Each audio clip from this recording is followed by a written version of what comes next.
भाजपा के प्रदेश प्रभारी राधा मोहन दास अग्रवाल ने बुधवार को उदयपुर में कहा कि इस प्रदेश में रहते हुए उन पर किसी प्रकार का कोई संकट आता है तो इसके लिए कांग्रेस के पार्टी के सचिन पायलट जिम्मेदार होंगे। वे यहीं पर नहीं रुके। उदयपुर प्रवास के दौरान अग्रवाल ने मीडिया से बातचीत करते हुए कहा कि अगर सचिन पायलट को लड़ाई लड़नी है तो वे लोकतांत्रिक और सैद्धांतिक लड़ाई लड़े। भाजपा कार्यकर्ताओं के धैर्य की परीक्षा नहीं ले। जैसा उन्होंने करवाया है उनसे अधिक भाजपा के कार्यकर्ता करने को तैयार है, लेकिन अभी तक उन्होंने अपने कार्यकर्ताओं को कुछ नहीं बोला है, इसलिए कार्यकर्ता शांत है। दरअसल मंगलवार रात को महाराणा प्रताप एयरपोर्ट से निकलने के दौरान हाईवे पर उनकी गाड़ी पर स्याही फेंकी गई थी। इस दौरान उनके साथ चल रहे भाजपा के स्थानीय नेताओं ने बीच बचाव भी नहीं किया और वहां मौजूद थाने की पुलिस तमाशबीन बंद कर देती रही। इस घटना से आहत अग्रवाल ने मीडिया में पायलट पर यह तंज कसा। उन्होंने कहा कि रात को जो भी हुआ उससे वह आश्चर्यचकित है।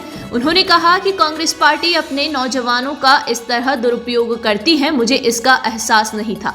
इसके बाद अग्रवाल ने सीधे सीधे पायलट पर आरोप लगाया कि वे अपनी ही पार्टी से परेशान हैं।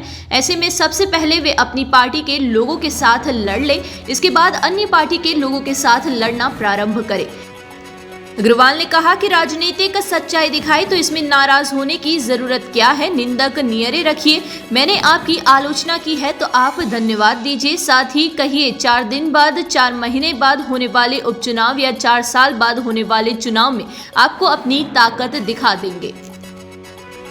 सचिन पायलट चलो आपको बुरा लगा कि मैंने ये कह दिया, आप सबके पास वो रिकॉर्डिंग होगी।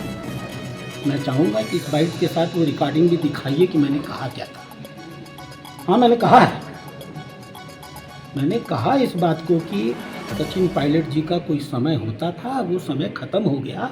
अब राजस्थान में भाजपा का समय है। सचिन पायलट एक स्पेंट फोर्स है। राजनीति में अपनी विरोधी ताकतों को हम कमज़ोर नहीं बताएंगे तो दारा सिंह पहलवान बताएंगे।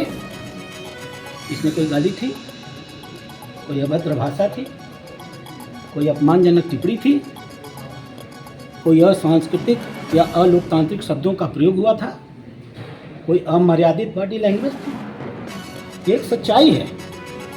अगर आपको यह आपकी राजनीतिक सच्चाई दिखाई जा रही है तो इतना नाराज होने की जरूरत क्या है। निंदक नियरे राखिए, पावन कुटी छवाए।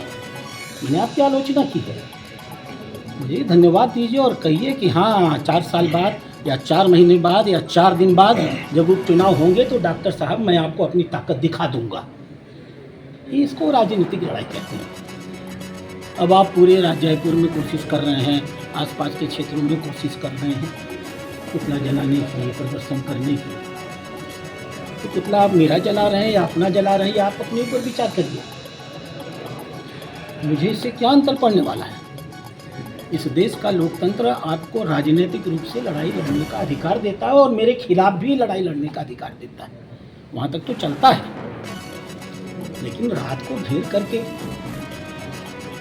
नौजवानों के साथ आप सोचेंगे कि हम गाड़ी पर आक्रमण करेंगे। मान लीजिए शीशा टूट गया होता तो इस राजस्थान में रहते हुए आज के बाद मेरे जीवन पर अगर किंचित मात्र भी खतरा आता है तो मैं उसके लिए सिर्फ और सिर्फ सचिन पायलट को जिम्मेदार मानूंगा। राजनीति का ये कोई तौर तरीका नहीं है। मैं आग्रह करता हूँ अपनी लड़ाई के तौर तरीके पर वो विचार करें। लड़े मजबूती के साथ लड़ें, लोकतांत्रिक तरीके से लड़ें, सैद्धांतिक तरीके से लड़ें, राजनीतिक रूप से हम लोगों को परास्त करें। दोबारा अगर इस प्रकार की गतिविधि हुई तो हमारे भारतीय जनता पार्टी के कार्यकर्ताओं के भी धैर्य की सीमा है। और मैंने तो अभी कुछ कहा ही नहीं है। जब मैं कहना शुरू करूंगा तो बड़ी समस्या पैदा हो जाएगी, क्योंकि तब मैं ये परिभाषित करूंगा कि वो स्पेंट फोर्स है क्या। पूरा राजस्थान जानता है इसको।